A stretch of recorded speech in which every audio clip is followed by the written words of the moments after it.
Next up on the number one tee. Well, hello and welcome back to your virtual tea time. My name is Tori. I am your host. And today we have Gregg joining us, professional golfer, co-founder of Short Game Gains.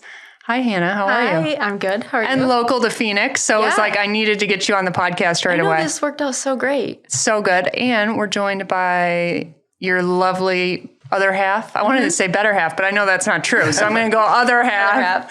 Fredrik. Fred. Thanks for having me. It's a pleasure. Thanks for being here, you guys. So you guys are both co-founders of Short Game Gains. And first, we're going to get into everything that's going on in your golf game, because you're heading overseas tomorrow. So there is a lot to talk about. But I want to talk about this product first, because I am obsessed with getting a better short game. Honestly, the reason for that is the golf swing is so difficult and so ornery sometimes that to me, it's so much easier to just practice your short game and make up the strokes there. I mean, there's always a round here and there that you can't miss, but really this is our insurance policy, right? 100% agree. Yeah. I mean, short game for me is something that used to be kind of a weakness in my game. And when I started dating Fred, he's very, very good with short game and he's coached a lot of tour players. So I got basically free lessons when we started dating, which was a nice perk. But the change that I saw in my game, like consistency wise, because there's always going to be days where you feel like you literally can't find the center of the face. Yeah. It's so nice to feel like you have something to fall back on. Exactly. So tell us about how this was born. And maybe go through it too. Now, I know that this is all audio, but we are filming it too. So you can see it on YouTube also. But we can explain what's in the package too. Because I know that you have this version and you have like an ultimate kit too. We do. So we started Short Game Gains in the middle of the pandemic. Fred actually was asked to come back to Sweden at the beginning of that year because we weren't really sure, the government was not sure if they were going to charter flights later in the year. So they said, all of our citizens need to try and get home now. So Fred left, we were living together here in Phoenix and he left to go home and ended up being stuck there for 10 months. And all of our tournaments were canceled. Yeah, when Sweden tells you to come home, you better listen. And I also had to renew my visa and my passport. And the only way I can do that is in the Swedish embassy. So I had to go home and all I had to do was just to get it stamped in the passport. Everything was approved and so on. And then COVID hit and all the embassies shut down. So he was trapped. Yeah, so I was trapped there. But we have always represented other brands as kind of influencers. Yeah. And one of my friends started a company when the CBD business was, booming. Yeah. And that was the first time we could really get direct insights into our power of influence or how much people actually believed in what we were saying. And we loved the product. And we noticed that in the back end that we sold for 60 grand in 3 months. And that was great for my friend. That's fantastic. But we also realized, we need to, instead of promoting other people's products all the time, maybe start something by ourselves. Exactly. And then COVID hit, all the tournaments got canceled. So we had all the time in the world. And it was kind of like a weird combination of all these things falling together. And we still, at the time when we started it, were nervous. Okay, well, people are not spending money right now. There's a pandemic. Maybe this is a horrible time. And it just so happened that everyone started playing golf. So it was a really crazy storm of things happening. Yeah, it was the only sport you can do, right? You can't go watch soccer or football, basketball, anything. So I've always coached many professional golfers and I saw what they're used when they practice, right? Yeah. So here are the best players in the world using practice aids to help them improve. But when you go to any private club or golf club, do you see amateurs practicing with a putting mirror? No. But every professional golfer does. Yeah. So it's obviously a huge value to actually practice with direct feedback using products that not only helps your practice become more effective, but it's way more fun. Now you have a plan, right? Exactly. We always compare it, and Fred has used this example, which makes so much sense to me, is when you go to the gym, if you don't have a plan when you go there, it feels so much longer. It's so much more boring. You're kind of trying to fill time making up things to do. But if you go there with a plan and all these steps that you go through each time, it flies by. You actually do get better. And I think, when you feel a sense of accomplishment. right? Like at the end, you're like, I got something done instead of wandering around. Like I see people all the time before their round just aimlessly hitting putts that they're like, I hope this is going to make me better. Exactly. But we really think that something like this, especially with the bundles that gives people all of these options and different things to try, makes practice so much more fun. Yeah. Okay, so go through it. See, was this the original? No. This is actually our new baby. So this is like an iteration we've been working on for over a year.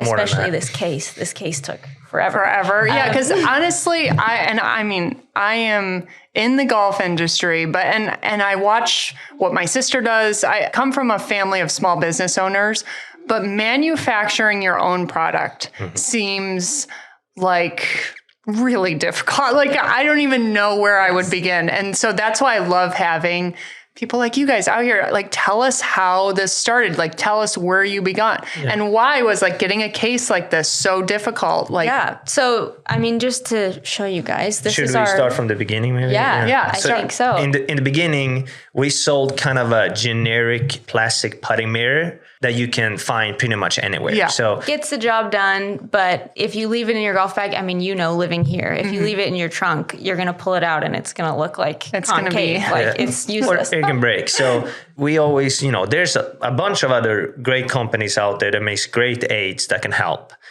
So our idea has always been to try to innovate and make small improvements to what's already out there. We're not reinventing anything. Their putting mirrors has been out for 20 years. Yeah. So we figured out, okay, how can we make it better? So the major feedback we got is that it breaks and then it's useless, pretty much, right? Or if it gets hot, it bends, then the reflection is not where it needs to be. So we figured, okay, what material can we use that doesn't break? And after a lot of testing, stainless steel is definitely the best material. So we found a stainless steel manufacturer, and luckily, my girlfriend over here, she's a star. She knows how to design things in AI on the computer to the exact measurements. I can't even, I can barely spell AI. You know what I mean? So I know what the features has to be. Yeah. Because that's my specialty. We have a big putting green at home. I have all the different measuring devices that I know what the feature has to be. She was able to design them. And then we send that design template to a manufacturer. And we probably went through 30 samples before we were happy. And then, so that's kind of how it started, right? And then you need to figure out, okay, we're now experts on how to ship pallets, and I like all these things. And literally YouTube, Google, we used to kind of try to figure it out. Just been figuring it. I mean, the pallets thing was insane because when we designed this mirror, there was so much interest that we got a wholesale order for probably 400 of each of our mirror types. And we were like, happy, obviously, but also like, oh no, because now we have to pack 400 of each of these products, figure out how to palletize it, figure out what paperwork has to go.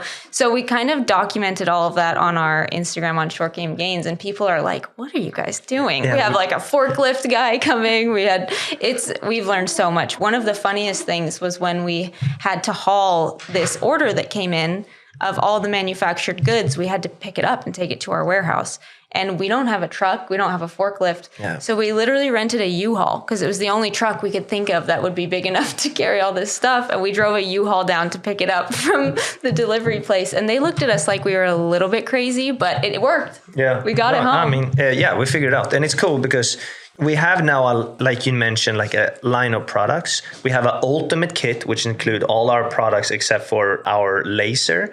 And then we have individual products. But we have always been big on trying to sell bundle products because there is more, short game. It's more than just one thing, right? That's the beauty of short game. You got to be able to hit it high, low, distance control, starting the putt straight, reading greens. There's so much to it. So like one product is hard to kind of use just one product to figure everything out. Yeah. So the full line will definitely help you with anything you need in short game. And we also have a QR code on the back of this case.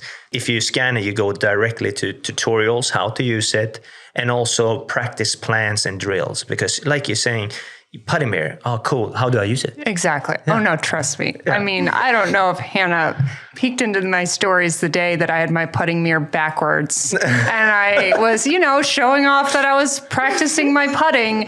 And I got multiple messages saying that is not how you use a putting mirror. I was just happy to see that you were doing it. Exactly. And you know what? I'd like to say at the round after I used my mirror for the first time, I putted the best I've putted in a long time. So you know what? There's multiple ways you can use it. I have figured out.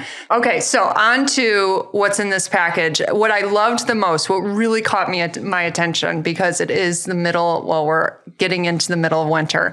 You also showed ways that you can use this putting mirror and some of the other items that are in the ultimate kit on a putting mat at home, 100%. Which is brilliant because, again, especially for those of our listeners that are in a cold weather place and North. and you can't get out on a golf course, you can't go practice, there are ways to continue to have a golf club in your hand on almost a daily 100%. basis. And isn't that the goal? Just to feel the golf club in your hand and just continue to work on it. Well, I think all of our products have been designed to help people with their tendencies. And I think some people think that they have to work on something new all the time. But the reality is, to become a really great putter, and what the pros do is they find what their tendencies are, and then they do drills that fix those every single day. So you find what your combination of things is that helps you stop doing those tendencies, and that's your routine every day. And all of our training aids we try to design them so that they can be used indoors and outdoors.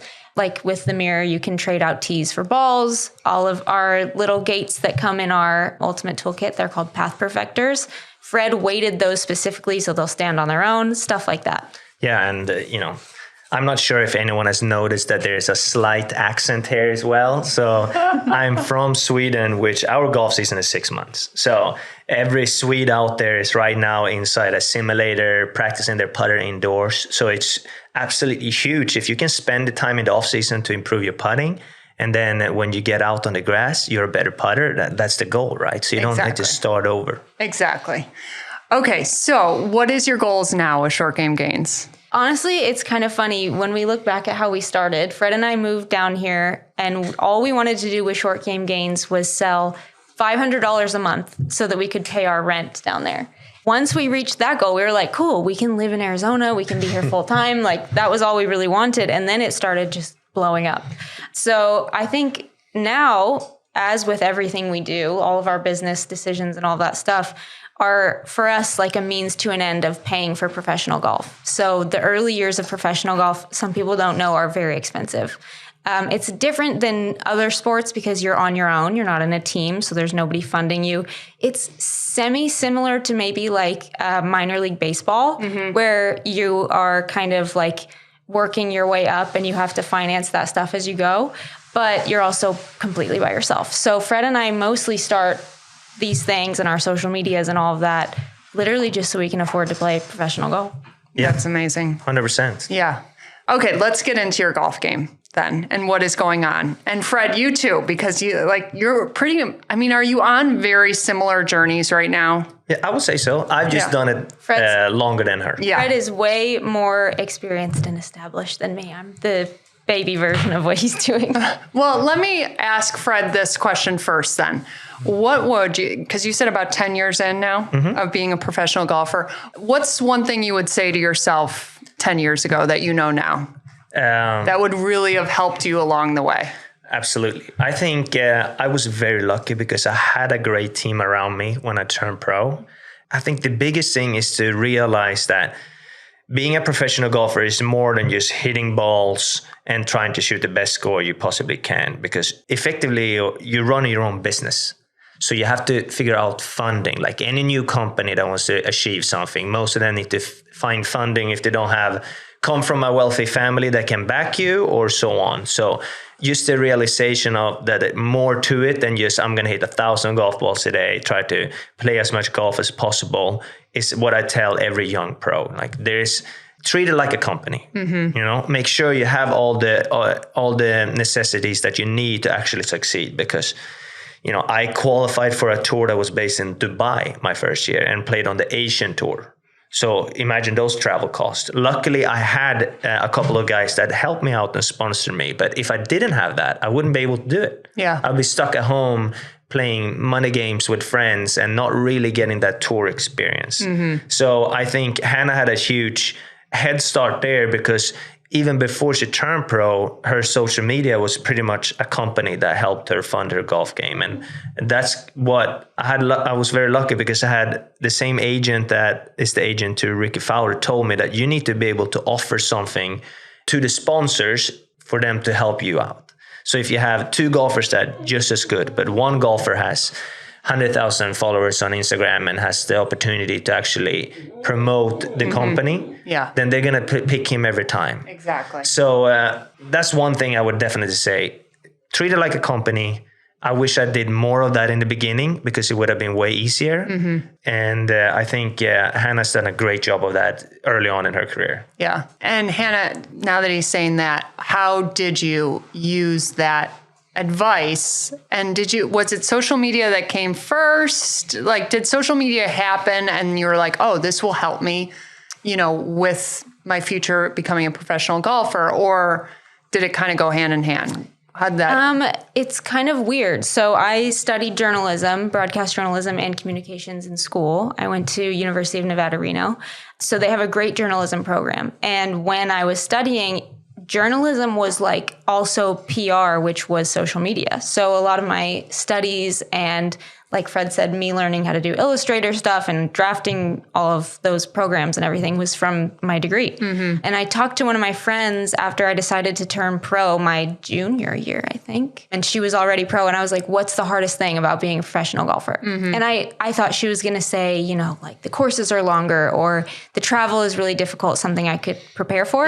And she was like, finding money to go to the tournaments once you qualify for them is by far the hardest part. And I was like, a lot of people think this is if you're good enough, you'll go, right? Like if you're good enough, it'll all fall together for you. And that's just not true. And she told me, hey, if you want to do this seriously, and if you get status, you need to have 40K set aside. And I was like, wow, what?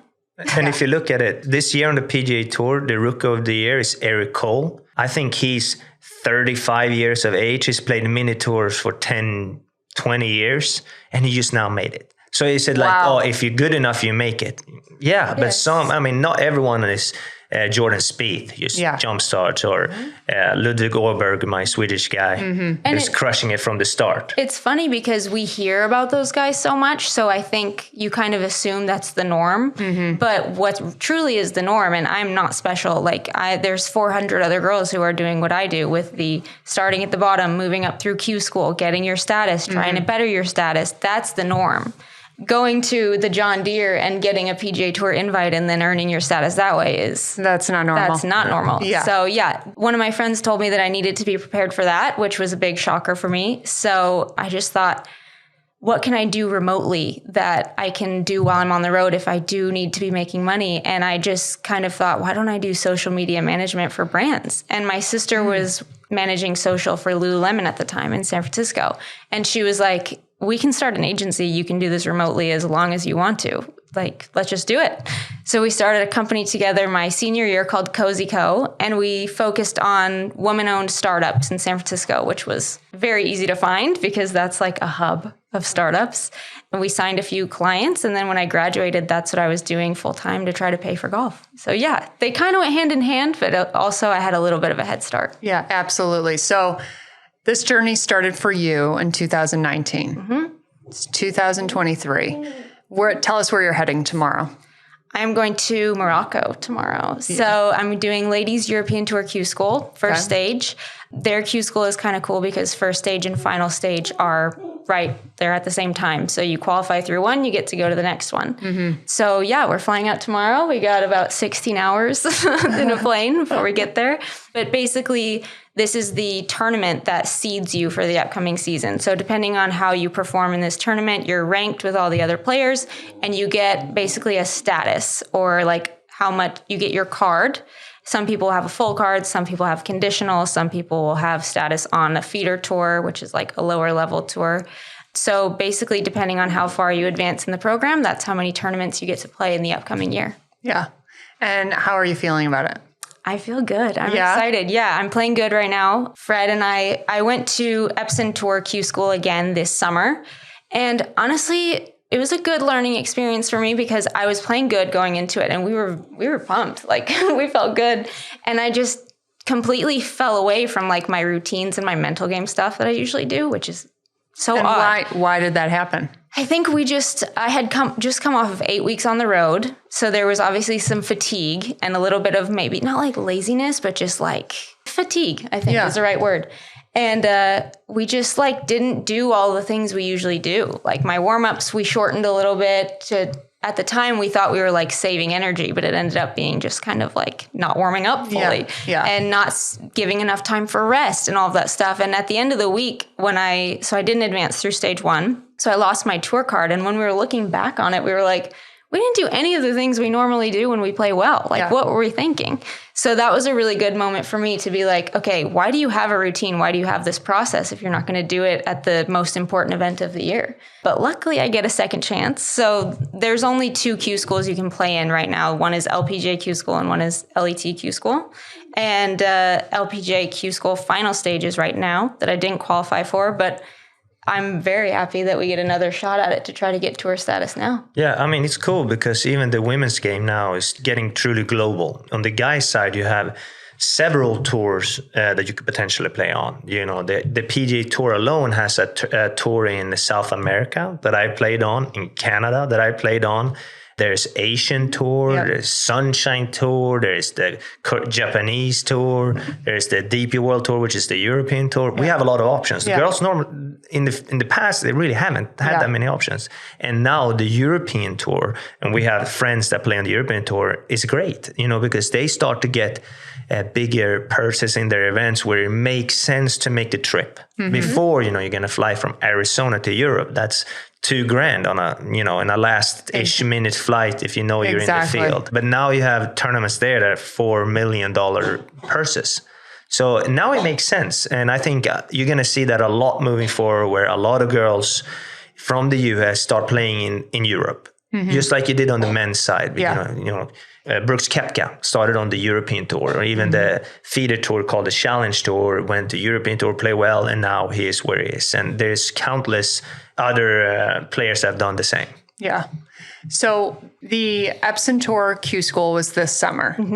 And did you do the LPGA Q-School then? Yeah. So it's the same. So it is the same. Basically, if you don't advance all the way to the end, you get status on the Epson Tour. Okay. And then if you do make it to final, that's the only way to get your LPGA Tour card. So it's basically just like as far as you advance is how close you get to having your LPGA Tour card. Okay, great. So what was your game plan from then to now? Because did you know that you were going to do this? Yeah, so I signed up for both. My plan, which I learned this last year, I was like, I got my tour card last year, so I was like, don't need to go to Europe. I'm good. Yeah. But I signed up for both this year because I was like, okay, if I don't get great status on Epson, I would like to have maybe another option, and just the European Tour is so good now, why not try to do both? So luckily I was signed up and I could go if I wanted to, but we had Fred, and this is what's so great about having a good team of people around you, because it's a huge advantage to have the people that we have on our team. So Fred, after Q-School, was like, hey, you didn't play bad. Like, your attitude was good. We need to figure out what happened. Yeah. And we talked to our friend Scott Fawcett, who owns Decade Golf, which is like a golf strategy app and curriculum type thing. And we had a call with him, and he goes, okay, well, how was your mindfulness and your meditation like going into the week? Non-existent. Didn't do any of it. Randomly, of course. And he goes, okay, well, how was your like preparation otherwise? You must have been doing something else to, deal with the nerves, all of that. No, I completely fell off my routine. I have a streak in my app of like how many days I've meditated. Didn't even do it. So weird. And I think that's a little bit because she's very young to her career. Like you say, 2019, she turned pro. Yeah. 2 of those years were COVID. You're not playing. Exactly. So it's like, this is pretty much her second or third year. Exactly. So she doesn't have the routine that maybe a player like myself or many other girls already have, where you haven't made those mistakes yet. Yes. So now she has made the mistake, and we can use that to actually improve. And also, being European, I have a bunch of friends in Europe. We realize that not all Americans can play over there, But she has the opportunity to, we normally spend a month in Sweden anyway. So it's not too far from home for Hannah. Yeah. But I think that call we had with Scott was really great because instead of leaving Q-School feeling like hopeless, useless, I played fine and I didn't get through, what do I do now? I was like, I didn't do any of the things that I do to prep for my tournaments. Like, what did I think was going to happen? I thought I was going to shoot the best 3 rounds of my life and make the cut and be fine. No. No. And just hearing you talk about your routine and just that it kind of disappeared and you were like you just didn't even almost realize it until it was too late. It just becomes like a blur somehow. It was like we were so ready and excited that instead of going through all of our small checklists, we were just like, let's go do it. Yeah. And that's pretty much like, again, I'm trying to relate it to even just my golf game right now. And I am in a spot right now where like there is no routine. It is a blur. And it's like, okay, when I was playing my best golf a year and a half ago, I was very regimented. I did have a very solid routine and everything. And it's didn't you just win the club championship? Well, didn't I just see you holding up a big trophy? That was my first Kachina doll. I this morning, actually, my husband was tidying up something and it was close to the Kachina doll. I'm like, don't touch it. Touch a Kachina doll. But I like where you're heading because that's a big part of like short game games as well. People don't really have routines because they do not really know what it is, right? And we're not telling normal golfers to spend 9 hours on the putting green every week, right?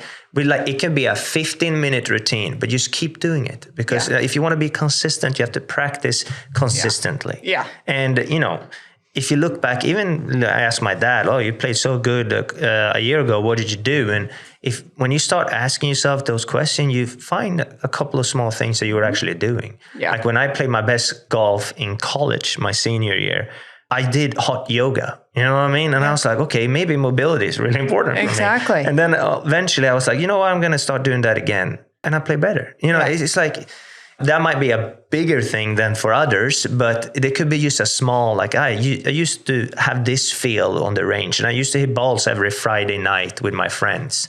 And that could be the difference. Yeah, exactly. Yeah, or even like what you were saying about not having your routine and not playing as well as you were before. Sometimes it's just doing those little things give you like a sense of calm that is the reason that you play better. And I don't know why that is, but it seems like when we play well, it's because we're not worried about the outcome because we know we've done the things we're supposed to do. Exactly. How did you bring back your routine? What does your routine look like the past couple months? Because again, we're talking about one chance here. 100%. I mean, there is a lot of pressure. Yeah. No, these are like the biggest tournaments of the year for sure. And if anybody knows a professional golfer, just don't talk to them during these weeks because... Is it really the fall, winter, like just going up to this? So it's... The thing is that the Epson Tour doesn't have Monday qualifying anymore. So on the LPGA Tour, there's a certain amount of tournaments you can show up to and try to qualify into. The Epson Tour doesn't have that. So these weeks are important for seeding you for that upcoming year, which is why it's a great time to be playing good. But my routine, basically, we had fallen out of our meditation practices, which we talked to Scott about. He's huge in that stuff, all about like practicing it in not stressful situations so that when you get into that stressful situation, you have little tools to fall back on and cope with those situations. Because Fred taught me this too when I first started playing professionally. He was like, everyone's nervous. Everyone is panicking. Everyone is shaking. Everyone's freaking out. Some people deal with that better than others. So you have to have little tools in place, play games with yourself in order to deal with those properly. We did a lot more prep work for this than we did for my other qualifying school, mostly because it was also good timing because I had been 8 weeks on the road before Q-School. I hadn't seen Fred as much. I hadn't been able to practice at home. It's kind of tricky navigating that. I've been home for a month. I've been able to do all my normal routines, all of my meditation stuff, sleep in my own bed. All of that has been really, really nice. But also, like, I got to see my coach last week. Yeah. I get to go over to Golf Tech and get my lie and lofts checked whenever I want. I get to test out shafts that might be helpful in not juggling things between tournaments and being nervous about changing equipment during a tournament week. So all of that stuff falling together nicely and fitting in a nice way gives me a good positive feeling going into the next week. But I think We share the same trainer, right? You go to Ando? Oh, yeah. Ando's also been a huge part of me feeling ready for this week, having my normal gym routine. He gives me like a plan that I do on the road. And then when I'm home, I get to see him a lot more. And just swing wise, he's been able to tailor me like a workout that works on the things in my swing that I need to fix. Yes. So like all of that combined, just making me feel like I'm doing all the right things, doing all the little things I'm supposed to do, I think is really helpful. Yeah, and also, like she mentioned, she was 8 weeks in a row playing tournament golf, fighting to keep her card. So imagine that mental toll. So she went straight from there knowing like, oh, if I don't make the cut this week, I have to go back to Q-School. If she makes the cut that week and finish top 10, she doesn't have to go back to Q-School, and she doesn't have to spend, a lot of money to try to get her card back. So already 8 weeks of stress, then go back to even more stressful situation. And now she's been home for a month. We've just been chilling. We've been working a lot, but it's not, you don't fight to, when you play your buddy for $5, it's not the same stress with trying to keep your job. Yes. So she's already in a better state of mind. And that is, when you look at professional golfers, and the best players in the world sometimes play a lot better when they become a dad or a mom, right? Because all of a sudden, the stress from golf becomes eliminated a little bit from other factors in your life. You get perspective. Yeah. So it's very important to try to live a life outside of golf to be able to deal with the stress on the golf course. And I think fighting for your car for a whole year, not playing your best golf, is not the way to go into Q-School. And I think if we would have known that in the future, we're not going to play every tournament leading up to Q-School if it's not right. We take those last 2 weeks off, refocus, calm down, and realize, okay, let's play good this week because that's what truly matters. Yeah. True. Yeah. And it goes back to our original point where it's like we're running this like a business. So you're taking the feedback, you're learning your lessons, you're not going to make that mistake again. And it's interesting. And having a team, yeah. Because, I mean, if you had let me just sit around after Q-School and be sad, I don't think I would have come to the conclusion that, like, my mental game was part of the issue. Because I had a good attitude all week. We didn't play bad. No. We were in it into the final 9 holes. Yeah. I mean, that's, when you're mad, even you listeners out there, you're an amateur. When you get mad, you don't really try to figure out what's wrong, right? You're just mad. Yeah. You missed a couple of holes and you make a bogey, then you snowball, make another bogey, instead of like taking a deep breath, figuring out what did I do there? Let's not do that on the next shot. Yeah. Every good golfer talks about one shot at a time, right? Yeah. The ability to reset is huge. Like Tiger Woods get mad. Good golfers, John Rahm, mad. So like, it's okay. Just let it out. And the next shot, let's focus back in. I think that's huge in golf. And I think Hannah did a really good job of that at Q-School, post Q-School as well. She was upset. We were both upset because we didn't achieve the goal. But then after that, instead of, crying about it for a month, which is very easy to do. Oh my gosh, it's so easy to do. Yes. And I've done that my first couple of years. When I missed a cut my first year as a pro, literally I could call my mom and cry. Yeah. And my mom was like, oh, sweetie, I would have wished she would have said, okay, what went wrong, right? Yeah. And she knows now not to be like, okay, what do we need to do? I still remember one day when I played so bad one year, I started crying on the outside of my house in Sweden, and my dad came out and he was like, listen, son, let's figure out what we need to do to make it change, because you need a change. And that helped me. And then all of a sudden, the next year in college, I played great. The ability to overcome adversity in golf is huge, to be able to think clear and take the appropriate steps to improve. That just hit home. Yeah. I am really struggling right now. I'm not going to lie. So I'm going to kind of, I'm going to feed off of your guys' experience a little bit. So when you had that experience, and I'm sure you've had it too, Hannah. 100%. And you feel like, what the hell am I doing? Like, is this even worth it? So what do we say to ourselves there? Like, is it worth it? What keeps us going? What needs to keep us going? And is it the people that keep going that do make it? Do you see a lot of people that have a bad couple months, maybe even a whole bad year, and quit and never come back to it again? 100%. Yeah. And I see that all the time. And I also see in the PGA Tour, there's several instances where a player has missed 10 cuts and then wins. Yeah. Okay, what happened there? And I'm a big believer in, if something is not working and you feel like you put in the work, change it up. Yeah. You putt really bad with this putter, change putter, Go see someone else. And like it's not necessary. It is always still, it's not a sprint, it's a marathon. But if you don't enjoy what you're doing, like, do you know that, you get some new swing tips. Like, I'm going to go work on this. Oh, this works. Sometimes that's what you need. Exactly. Like you change it up a little bit. Even Tiger Woods 2001, when he had the best career in his life, right? Yeah. He changed the swing.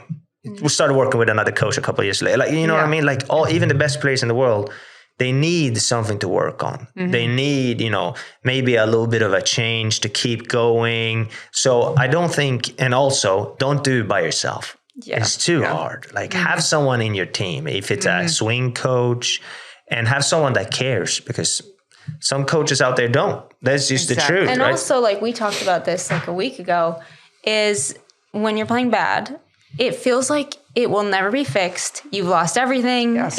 It's you. It's not your swing. It's something's wrong with you personally. Yes. And there's no way to fix it. And Fred and I joke about this because that's when you're playing bad, and when you're playing good, it feels like you'll never play bad again. Exactly. And you don't even know how it's happening. It's just happening to you. You'll probably never miss a shot again. You're going to shoot the best rounds for the rest of your life. And golf is weird like that. And I think it's really helpful when you're in the good times to say, I'm in one of these good times. I'm going to enjoy it. Thank you to the golf gods. Thank you to everyone. And then in the bad times to remind yourself, like, this is not permanent. Yeah. There's always something that can bring me out of this. And then just go like find it. Yeah. The faster you find it, the faster you can get out of those weird funks. Absolutely. If you look at the top players in the world, they have like 4 good weeks out of the year. And they have all the resources you can possibly think of. Exactly. 4 weeks. Actually, wait, back up. That was interesting. Yeah. So you think that's true? They have 4 really good weeks out of the year. Well, that's the goal, right? Is to peak at only those important times. You just look at anyone that's outside the top 10 potentially, right? Even if you have a full year and you win on the PGA Tour, it's a fantastic year, right? Yeah. How often you know what I mean? There's not that many winners. So, I mean, you're putting that in like top 10 in the world, but wouldn't you be able to say that for all players? Like you have this chunk of the year, whether it's 3 weeks, 4 weeks, 2 months, that you're playing your best golf. Well, we talk about this a lot too, is the rule of thirds. And I saw this from an Olympian. You probably know about this. Yes. 1/3 of the time, you're going to feel fine.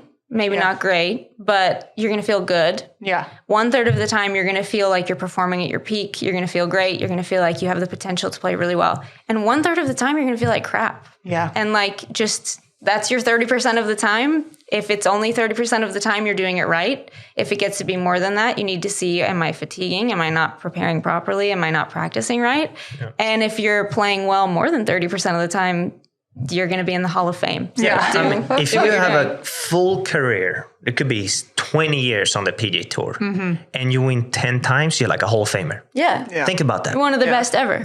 And Tiger Woods, he's a joke, right? Like when he played his best golf ever, he won like 30% of the tournaments. And that's why he's Tiger Woods. Yeah. The only one. And there, how many tournaments are in a year? Like 25, 30, whatever. A normal player maybe play 25.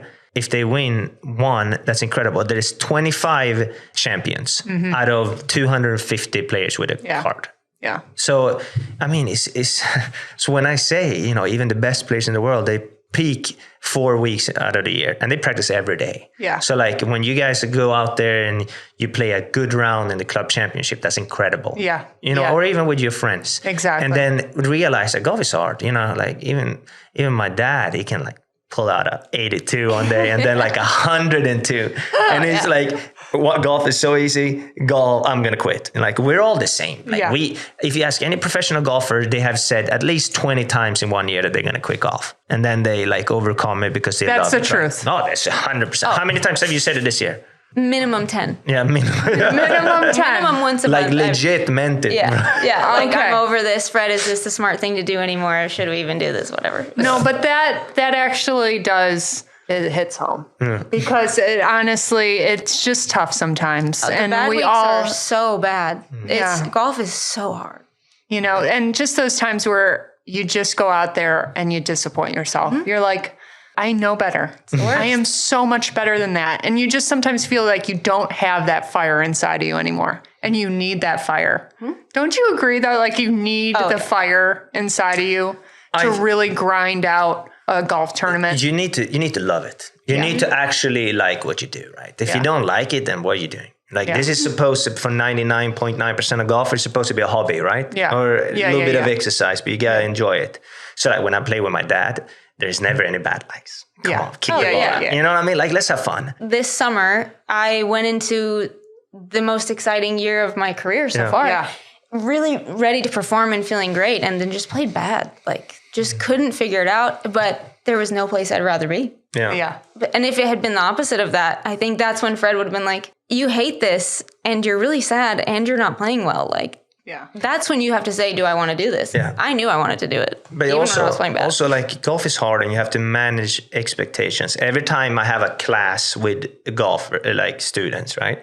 And I tell them, okay, we have 150 yards to the flag. How close do you think the best players in the world hit these approach shots on average?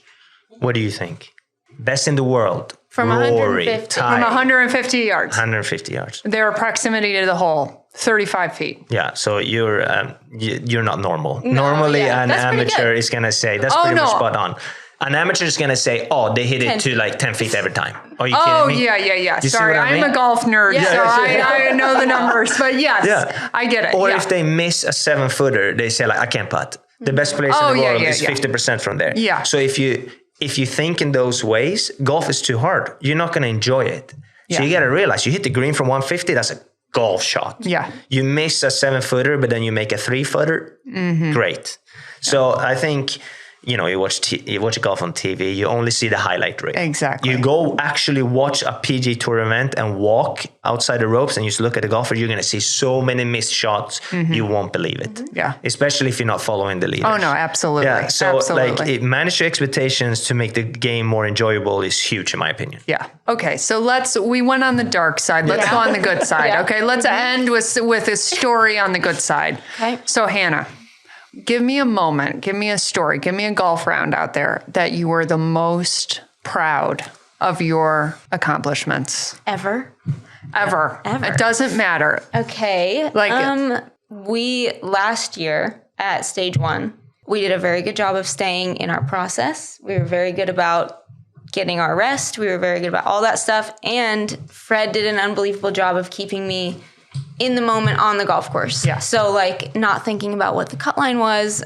I don't even think it occurred to us until the final round that we were like, I wasn't looking at leaderboards. Yeah. I didn't know where I stood. I actually was in like 25th place or something for most of the tournament, playing great. Yeah. I think you would better than that. Yeah, maybe. Yeah. So you were able to stay present, stay in your routine, Completely unaware. play your Yeah. own game, Which- and not worry about what everyone else is 100%. doing. And just like having fun. Like we had fun that week. I mean, no doubt. Me seeing every shot she hits probably in golf because we spend every day together. We went to Q-School last year and she was 9 under par after 3 rounds, not missing a shot. Like for me, I'm like, she shot under par on a super difficult course the first round. I was like, this is impressive. Okay, tomorrow she's probably going to be very nervous. Nope, 3 under. And then she kept going. Yeah. And I was like, what is she doing? Because I know how most golfers react when they've never been in that situation before. Yes. And I was like, oh my gosh, this girl is like crushing it. Yeah. And I was so proud. And then the last round was the reality check because we were 100 shots inside the number. You know, like the top, I'm 100 That's obviously exaggerating, but like we were easily 10 shots Yeah. inside the number. So Okay, so meaning like you Just to make you had a sure. nice little cushion. yeah, Okay. very, for professional golf, enormous cushion. Yes. Yeah. And then that's when the nerves hit. But on hole 16, after she had played very bad, I literally dragged her to the side and I said, you can cry as much as you want to and have we're- bad attitude, Try very not to bad. say a bad word. After the round. Yeah, I'm trying not to say a bad word. Yeah, and it's after okay the if you round. do. Yeah. Okay. But these next 3 holes, I need the best from you. I don't care if you miss the ball on this next shot. You're gonna have to keep your head up. And she did. And she like parred the last couple holes in, and we made it on the number, even though we like we were the ship was sinking. Yeah. Like, Yeah. And she was able to refocus 7 and do over it. through 15, Yeah. I think. So, I mean, and we made it on the number. Literally driving home, I found out that I made it through because we were outside of the number when I finished my round. Yeah. Oh my gosh. So like it's impressive the 3 rounds, but to be able to in that pressure and you're already, upset beyond imagination to actually refocus. And the last couple holes are really difficult. Yeah. And she did it. So that's by far like anything I've seen, even from many professional golfers, to be able to dig yourself out of that hole. Yeah. That's really cool. Had a good caddy. Yeah. Oh my God. I love that story. I love that story because it's like covers so many angles. You saw the progress of all the work you've put in those first 2 rounds. And then it was like, okay, now it's time to test your mental game. Yeah. Here we go. 100%. And she Here failed, we go. and then she managed to save it. You know what I mean? But also now you have that in your, the next time you have a 10-stroke lead and 10-stroke cushion. Exactly. Now it's a cruise. Exactly. And someone asked me the other day, I was playing with some YouTubers and one of them was like, Hannah, how do you get good under pressure? And I was like, unfortunately, you have to go through it and fail a bunch of times and figure out what works. Like that's truly the only way to do it. You figure out what your tendencies are, you figure out what you do when you're panicking, and then you try not to do that ever again. Exactly. So being on social media, do you feel that word embarrassment like a lot? Do you feel that pressure and then sometimes get embarrassed when you don't perform to the level that you want, that you expect yourself to? Not so much anymore. I used to get a lot of negativity on social and a lot of just inappropriate stuff. Yeah. Fred knows. Oh, I'm sure. But ever since I showed myself that I could have a tour card and I got my tour card, it doesn't really bother me anymore. Yeah. People try to Mm. and this is I should have been a little more I feel like I had a pretty thick skin before. It's even thicker now. Yes. I don't care. But I probably should have been a little more ignore it in the beginning. But it's hard when you get someone sending a direct message to you telling you you suck. Yeah. Yeah. But I am not embarrassed anymore. Some people will try to burn me and say, well, you played bad that final round. And I'm like, no, I didn't. I got my tour card. Yeah. And the thing is that you look at social media, even at Tiger Woods' story, there are people hating on them. You know what I mean? It's it's just sad. But it is. It's absolutely ridiculous to see what people say to Hannah. If we post the same thing, I get praise and she doesn't know what she's talking about. Yeah. So it's a big part. You know that as well, I'm sure. Yeah. But she does have a super thick skin. Yeah. She didn't in the beginning. I tell you, she's improved. Oh no, you go through levels of social media where the stuff that bothered me 4 years ago, is not at all. But then it's just another level. So that's why I ask. And the thing that helped me a lot to kind of deal with it is never once has anyone doing what I want to do, anyone successful in their field, anyone who's a professional, anyone who's making it, anyone who's doing well at what I want to do, never has anyone said a single negative word Exactly. to me. And the only people who really seem to think that I suck are people who have never done anything in their lives. So, listen, what they're doing is they're shooting a nice 92 on their home course. I mean, on a good day, it's quite funny because I've called guys out before and I say, show up. Yeah, I pay your flight. I put a camera in your face. You against Hannah, and we see how you do. Yeah. Not a single one is taken out. Exactly. No, never. Absolutely not. Oh my God. Well, Hannah, thank you for being on. Thank you. You too, Fred. Thanks for coming along. And I just want to say, you are amazing. You really are. What you're doing tomorrow and your whole career. You are so fucking brave. Thank you. Seriously. That's what I feel right now is you are an inspiration. You're so brave. I know golf is so hard. And I know that what I've been through lately, you've been through tenfold and you just keep showing up. You're going to get out of it. Oh yeah, I will. Thank you though. That's very nice. Everything that you guys have shared today has inspired me and I know it's inspired our listeners and I just really appreciate you guys out here. And now all the information on Short Game Gains is in the show notes. So be sure to check that out. Anything that you guys want to promote, anything coming up that we need to keep our eye on, or if there's, how about you tell the listeners one product? It's Christmas time, it's holiday season. What's one thing? It's okay, you need a last minute gift, get this. I would say if you're going to get something, this is our best seller by far. This is the stainless steel putting mirror. So it obviously comes with a mirror. It comes with little marbles so you can work indoors. It comes with these really cool silicone strips that we designed so that you don't scratch up the mirror. It comes with this case, which is a whole library of drills attached to it. So, and how about those markers, those circle markers? Yep. What are those? Are they just kind of when you put them on the putting green and have different targets? Yeah, so we call them ghost holes. So you can put them anywhere if the putting green is busy. Yeah. If you have a practice round where you think the pin locations would be for better golfers, you can put them there, or you can work on capture speed, right? The goal is to hit it pretty much. If the ball missed the hole, you want it a foot behind the hole, right? Yeah. But if the hole gets in the way and you hit it too firm, it just looks like you made it. Right? Yeah. So to work on distance control, they're great. But I agree with Hannah. The putting mirror is great because in the off season, even if you have a full-time job and you want to get something done, you could use it at home to make sure that your setup is square, that you start line is where it needs to be if you hit it through the marbles without hitting them. And that is massive in putting because if you're set up, let's say your shoulders are open, you're going to tend to swing it out to in and cut across it and so on. So if you want to really neutralize your putting data or your setup and your start line, it's a fantastic product to start out with. And it's by far the most used practice aids that pro golfers use. Absolutely.